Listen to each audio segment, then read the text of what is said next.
Hello and welcome to Business Incorporated live on Channels Television. Markets are buzzing right now. Here are the top stories for the day. South African rand strengthens on US-Iran deal. Inflation now in focus. Egypt boosts oil production in western deserts. And Ghana's National Petroleum Corporation seeks partners to unlock Volta Basin's oil potentials. So now let's get started with this story for today. And we're starting first with the oil prices, which have tumbled after US President Donald Trump said the US has completed a deal with Iran to reopen the Straits of Hormuz. Now, U.S. crude futures for July delivery dropped below $80.33 cents per barrel, and that's the first time since March of this year. As you can see on the board there, 5.02% drop in the benchmark Brent crude, while for the WTI, that's for the U.S. West Texas Intermediate, it was down by more than that margin, 5.34%, and the price there at $80.33 a barrel. So that's it for the crude, U.S. Crude, as well as the benchmark, global benchmark Brent crude. So now let's get to the metals market, where gold prices rose to a near one-week high on Monday as a tentative peace deal agreement between the U.S. and Iran pushed oil prices lower and pushed some concerns of a U.S. Federal Reserve's rate hike. Now, the price of spot gold rose by 2.86%, which you can see here on the board, $4,360 an ounce for spot gold, while for spot silver and other metals, it's also a green, about 4.17% for spot silver. Platinum was up 4.27%. Palladium, that's one of the biggest gainers when you look at the global metals market there. $1,358 for palladium, while copper was, well, that's the smallest there, so about just less than 1% gain. But all the same, the greens have it for most of the global markets that we track for today. Now let's head straight to some other stories that we have there. We have that story about about South Africa having the rand reaching its about some strong highs there, if we have that story on the board. So for the South African market, we see that the rand strengthened. Shortly before we go to that South African story, let's get straight to Ghana, which is stepping up efforts to attract investment into one of the country's largest untapped oil and gas frontiers. That's the Volta Basin. And this is coming as the country looks for new sources of future production amid a steady decline in crude output. Now, the effort comes as the West African countries' oil production and petroleum revenues continue to decline, with oil contributing about 7% of the government's revenue. Now, the renewed focus on exploration comes as Ghana's oil sector faces a prolonged decline in production. Now, according to the country's Public Interest and Accountability Committee, PIAC, national oil production fell from 71.4 million barrels in 2019 to a projected 36 million barrels this year. Meanwhile, Ghana's first exploration well in the basin is expected to be developed between later part of this year and early next year. So that's it for Ghana. Now let's move over to Egypt, which has increased oil production in the Western Desert as part of its efforts to boost domestic output and reduce reliance on imports. According to the North African country's petroleum ministry, oil and condensate output rose by 12,000 barrels per day in the past 2 weeks. Now, a joint venture between the state-backed Egyptian General Petroleum Corporation and US-based Apache reported an increase of more than 10,000 barrels per day. Now, the North African nation has approved a plan to drill 100 exploratory oil and gas as well this year as part of a 5-year investment blueprint. Meanwhile, the country's extractable crude oil and gas reserves are estimated by the Arab Energy Organization at 3.3 billion barrels and 2.1 trillion cubic meters, respectively. Now, to that top story that we were telling you about earlier, South Africa's currency, that's the rand, strengthened in early trade today as the US dollar weakened following the announcement by US and Iran officials that they had reached an initial agreement to end their 3.5-month-old war. Now, at 7:19 local time, that's Nigerian time, The rand strengthened at 16.1725 against the dollar. That's about 0.8% up from its previous close. Now, the currency's rise comes as the US dollar pulled back to a 10-day low against its major peers, including the rand, following the de-escalation of the Middle East tension. Now, this geopolitical breakthrough is having a direct positive ripple effect on emerging market assets, particularly the South African rand, while fundamentally shifting the country's inflation outlook. Now, this comes as the country accelerates its manufacturing and digital transformation journey. Now, industry leaders and policymakers. So let's head to another story there, still in South Africa, where technology experts are gathering in Johannesburg for the 36th Banking, Financial Services and Industry BFSI Innovation and Technology Summit. The event is focusing on how emerging technology, innovation, and cross-sector collaboration can strengthen financial systems. Now, delegates at the event say investment in infrastructure and stronger partnership between the public and private sectors is critical. So now we go on a quick break, and we'll be back with Business Morning Live on Channels Television.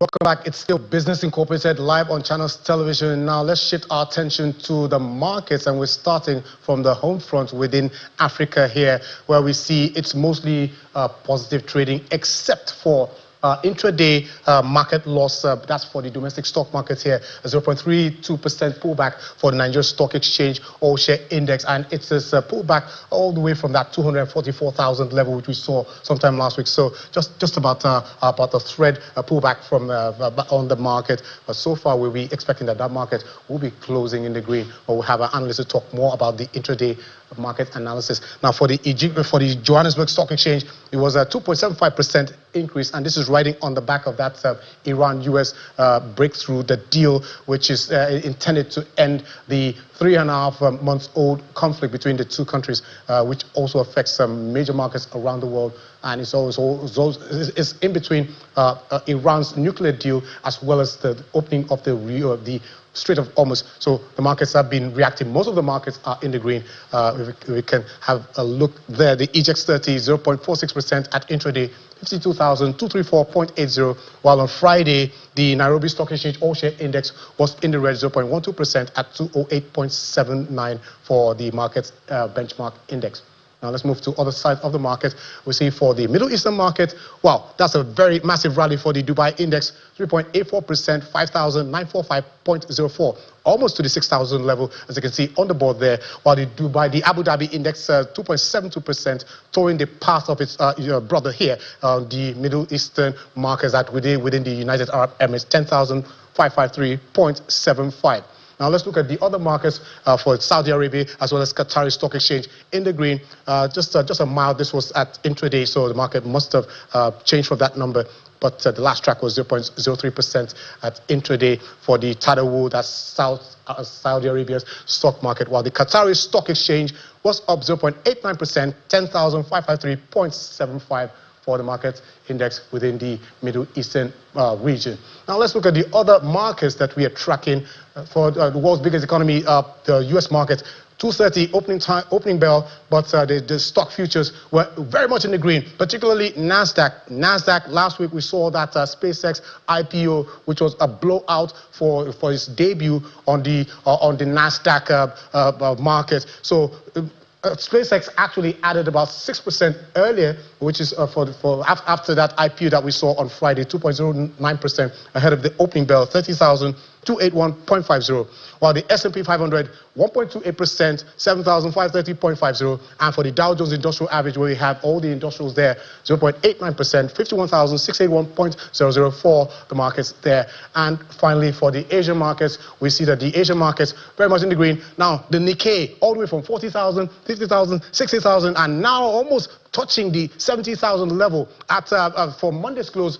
let's just call this about 5% gain, 4.99% for the Nikkei 225, Japan's top 225 stocks listed on the index there. South Korea's Kospi, 5.20%, one of the biggest gainers there, actually the biggest gainer there. The tech stocks, the Samsung, the SK Hynix, as well as some other companies revving up the market. While the Hang Seng, 24,842.67, then half of a percent gain. Now, for the other two markets, the Nifty 50 as well as the Shanghai Composite, 1.61 for the Shanghai Composite, and the Nifty 50 is 0.9% for the close of Monday's trading session. So that's a wrap for the markets that we've been tracking. So now for a closer look at the intraday market analysis for the domestic stock market, let's bring in Nabila Mohammed, who is a financial market analyst with Chapel Hill Denham, to give us details about the market intraday as well as what to expect within the week. Thank you for joining us, Nabila.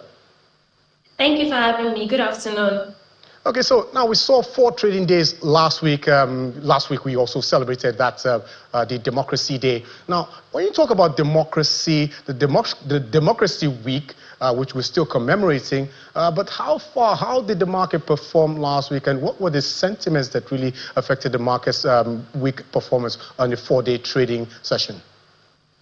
So despite the fact that it was short of one trading session, we saw a rebound coming from the prior week. The prior week we recorded losses of around 311 basis points week-on-week loss, and what we saw last week was an 88 basis points rebound, and 5 stocks were responsible for the rebound that we recorded in the market. That's the NGF All Share Index recorded last week. We had the likes of Airtel Africa, MTN, I would say telcos generally speaking, banking stocks such as First Holdco. Owando was also part of the contributors to the gain that we saw the markets record last week. And out of the 5 sectors, out of 5 major sectors that are on the exchange, the insurance, financial services, generally speaking, that's banking and insurance, led the gains in terms of a sectoral standpoint. So those were really the things that drove performance or sentiments, positive sentiments on the exchange last week.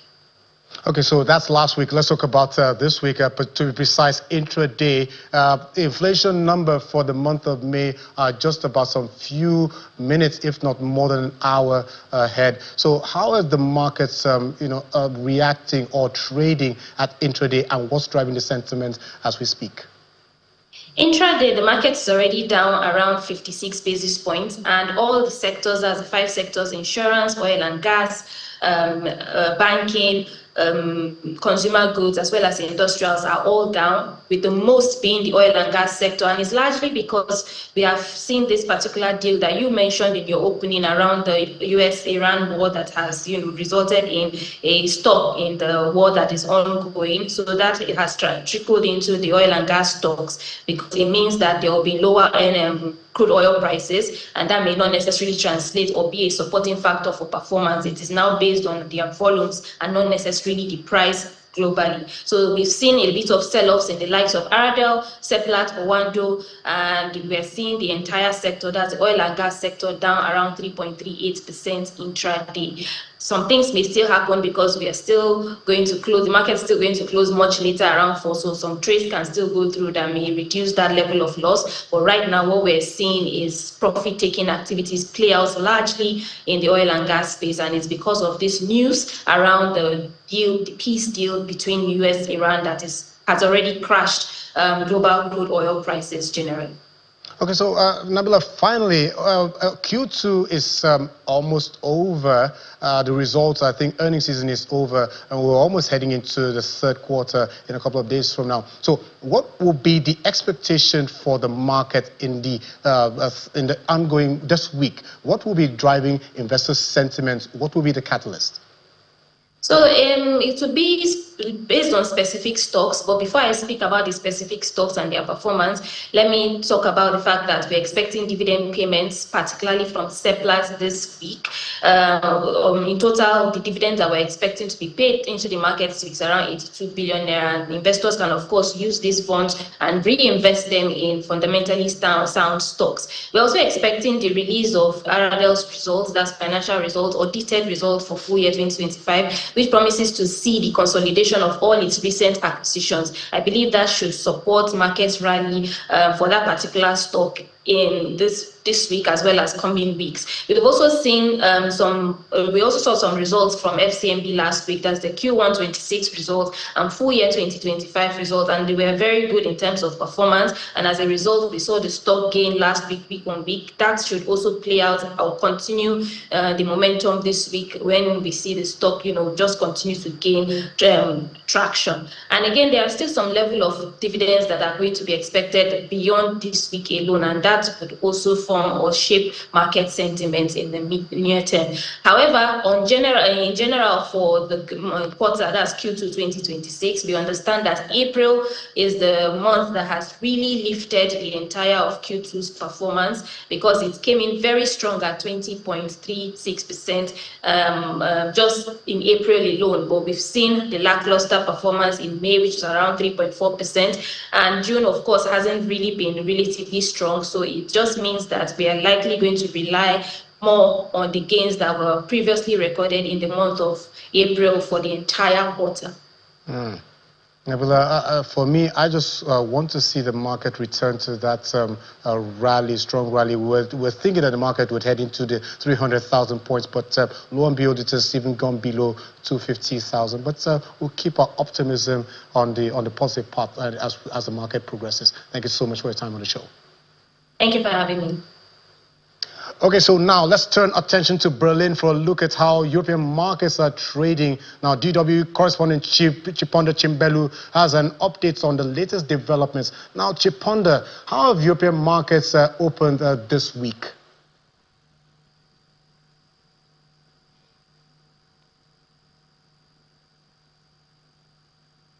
Chiponda, please, can you unmute your mic, please?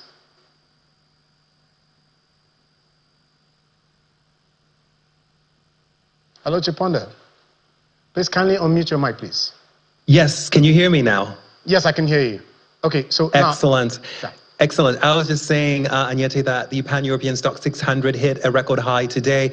It rose 1% in morning trading and surpassed its previous all-time high, which it reached towards the end of February. So we're seeing the Stock 600 down from earlier highs. Now it's trading around 0.7%. And Germany's DAX is also trading high today, up 1.3%. We have been seeing those European shares rally across most sectors after the United States and Iran, of course, announced that they had reached a preliminary agreement to end the 3-month war and reopen the Strait of Hormuz. Now, energy, of course, is a major factor for European economy, which rely on imports for their supplies. So any news about getting oil and gas flowing from the Middle East can boost stocks here. So companies in industries like aviation and the auto industry today have seen their shares jump. But of course, that hasn't been the case for energy stocks, which have been retreating as a result of that news between Iran and the United States.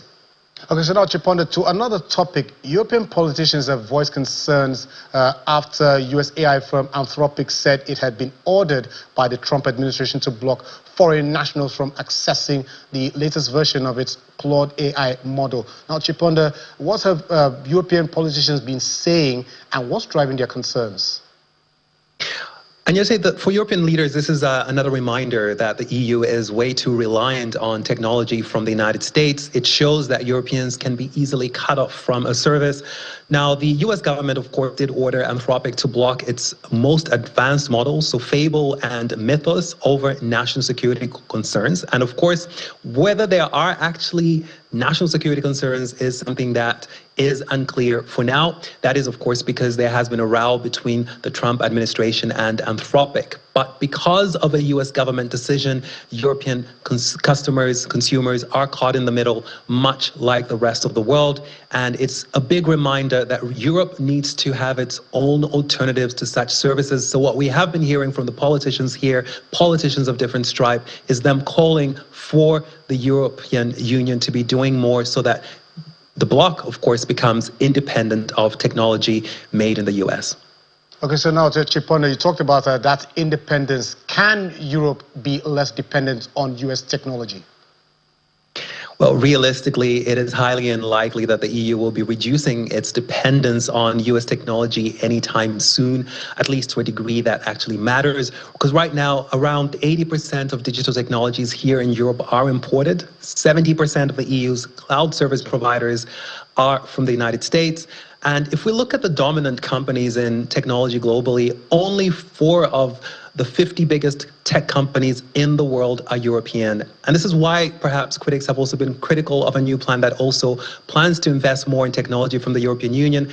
They say it's just not enough. It's not enough to compete with the likes coming from the United States or even coming from China. Now, there are small steps being made here in Europe. Recently, the European Parliament decided to switch from using the search engine Google to using Quant, which is from France. And also the French government a couple of months ago did say that it would be replacing Microsoft Windows on its computers, on government computers, with the open source alternative Linux. And one federal state government here in Germany also said it would be making such a move. But of course, these are efforts that are being made on government levels, and it will take years for them, if at all, to become mainstream and for European consumers to, or perhaps to prefer European-made alternatives to US technology. Yes, Chiponder, everyone's relying on technology these days in the era of AI. So we just hope that the Europe will be able to have its own independence from US technology. So, but thank you so much for your time on the show. Thank you, Onyechi. Now, let's talk crypto. And the crypto market is edging higher today, but investors are still treading carefully. So now take a look at the board there. It's a green. Bitcoin has crossed, hit about a 2 weeks high. This is no doubt, no surprise, on the back of that Iran-US deal, which of course, like I mentioned, has really lifted up all the market sentiments, markets from crypto to equities to bonds, just took down to even currencies. So Bitcoin was up by 0.43%, $66,462. Ethereum, 0.64%, BNB, 0.29%, XRP, 1.85%, SOL, Solana, 0.45%, and all the rest. Only just, I wouldn't even call it pockets of green, just about some dots of green here, red here. So that's it. So now in terms of the headline, Bitcoin, Ethereum, and several other digital assets are posting modest gains, suggesting that buyers are gradually returning to the market. That is after recent price swing, despite the uptick. This uncertainty continues to weigh on sentiment as traders keep a close watch on global economic conditions and potential regulatory changes. Now, analysts say that the market's ability to hold on to gains is encouraging, but many investors remain cautious, with fear still dominating overall sentiment. So that's it. That's the end of the show for today. From me and the rest of the team, we'll see you next time.